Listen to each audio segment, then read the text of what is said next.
Hello बच्चों, आइए इस प्रश्न को देखते हैं। निम्न में से कौन से विकल्प में जैव उर्वरक शामिल होते हैं? विकल्प ए पशुओं के गोबर से बनी खाद और खेतों या गौशालाओं का व्यर्थ। विकल्प बी जल्द वृद्धि करने वाली फसल को वापस खेत में लगाना। विकल्प सी नॉस्टॉक ऑसिलेटोरिया या विकल्प डी उपरोक्त सभी। इस प्रश्न की जो मुख्य अवधारणा वह है जैव उर्वरक। जैव उर्वरक या बायो फर्टिलाइजर। यहाँ प्रश्न में हमें जैव उर्वरकों के बारे में पूछा गया है, तो यहाँ हम इसके कुछ मुख्य बिंदु देखते हैं।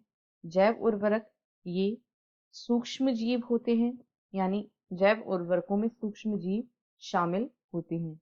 ये सूक्ष्म जीव होते हैं। ये विभिन्न क्रियाओं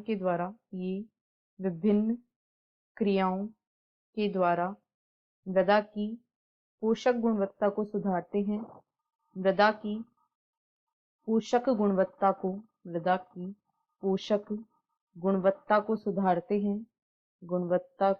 सुधारते हैं और मृदा की उर्वरकता को बढ़ाते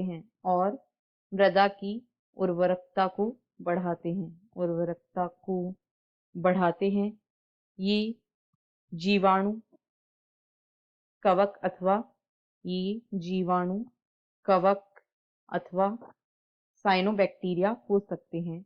यानी जीवाणु, कवक एवं साइनोबैक्टीरिया ये सभी सूक्ष्म जीव जैव उर्वरकों का उदाहरण हैं। अब यदि हम विकल्पों को देखें तो विकल्प ए में कहा गया है पशुओं के गोबर से बनी खाद और खेतों या गौशालाओं का व्यर्थ यह जैव उर्वरक नहीं है। बी में कहा गया है जल्द वृद्धि करने वाली फसल को वापस खेत में लगाना, यह भी गलत है। विकल्प सी में कहा गया है नॉस्टॉक एवं ऑसिलेटेरिया, ये ऐसे सूक्ष्म जीव हैं जो जैव उर्वरक होते हैं। और डी में कहा गया है उपरोक्त सभी, यह भी गलत है। इसलिए विकल्प सी इस प्रश्न का सही उत्तर है। आशा है आपको प्रश्न समझ आया होगा। धन्यवाद।